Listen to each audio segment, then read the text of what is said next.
Hello Rachel, thank you so much for being with us today and welcome in Tonalité de Femmes. I know how busy is your agenda at the moment, but soon you are going in holidays. What did you plan? We're going on, I'm pregnant, so my husband and I'm 23 weeks pregnant, so my husband and I are going on our last holiday before we get the baby. The baby's due in February, so we're going to Italy for 10 days, to Umbria and then to Rome. Great. Rachel, you are the creative director of one of the most inspiring festivals for women, Bird's Eye View. How did you start this adventure and how would you explain that only 7% of filmmakers are women? I started Bird's Eye View actually just as a short film event back in 2002. A friend and I were making short films. I was producing them, she was directing, and we were just really aware that there weren't very many role models for us out there in terms of, you know, which women directors and producers did we want to be like.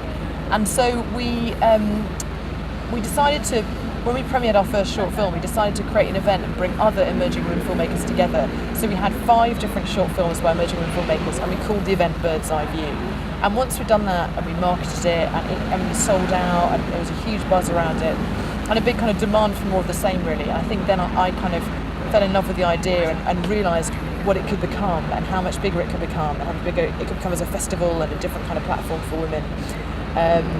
And as to the 7% statistic, which is very depressing, actually last year in the UK it was just a little bit higher, which is exciting. But I think it was a kind of one-off year because the year before it was lower, so it changes.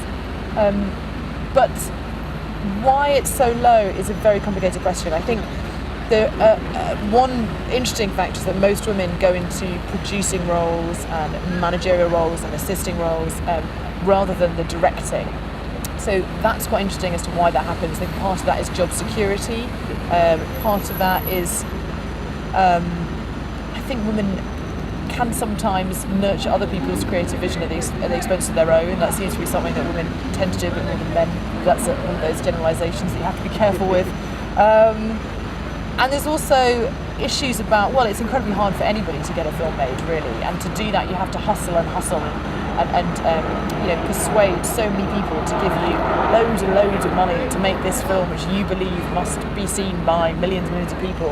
And to have that kind of drive and that kind of confidence, and also that kind of that ability to connect to everybody. And often, what a lot of women say is that, you know, maybe they have kids, they're maybe not out at Soho House at midnight, you know, getting drunk with the right kind of people. Lots of women are, and that's great, but maybe that's more easy access for guys because it becomes a bit of a boys' club. And I think that women do feel that sometimes. It becomes a bit who you know, and it's kind of who you know in quite a male world, because it has been historically a male world, and so that just needs to change. And what do you think women bring to the film industry?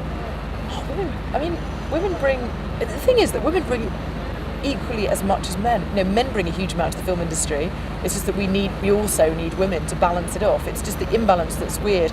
And I think you know, one thing that's really clear from our festival, when we show films that are written and directed by women, and there's a very interesting point about why so few women write films, when that you'd have thought the working hours and the flexibility of that would be more appropriate.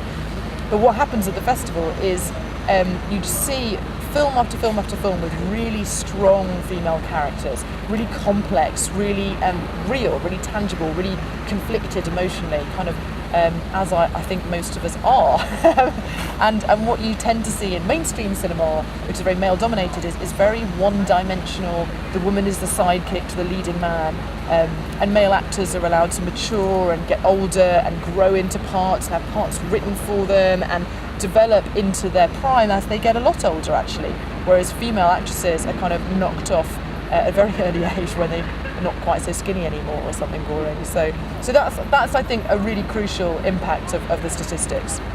And which qualities should have a woman director or co-director to be part of your next program festival, for example? The qualities that we're looking for in films that we show are basically stories that work, that are engaging, that excite me, that take me on a journey, with characters that are real, that I can kind of you know, either fall in love with or hate, but they resonate with me, they connect. It's all the things that are true of any good film, really. And we don't select our films according to the subject matter. It's purely according to the quality of the work. And what we hope to show is that women can make all kinds of different films. They're not always about certain sorts of issues. They're not always in a certain style. They can make action films, they can make thrillers, they can make rom-coms, they can make comedy. Women can make any kind of film, and that's what we want to celebrate. Rachel, please could you give to us your 2 tips of pregnancy beauty? Okay. I can't believe I'm giving beauty tips because I'm the most low maintenance woman ever. But I do oil my belly every night with rosehip oil to stop getting stretch marks. That's my main one. And apart from that, I eat loads of vegetables, drink lots of water, usual stuff. But don't really believe in beauty tips. Do what you like. Thank you very much, Rachel.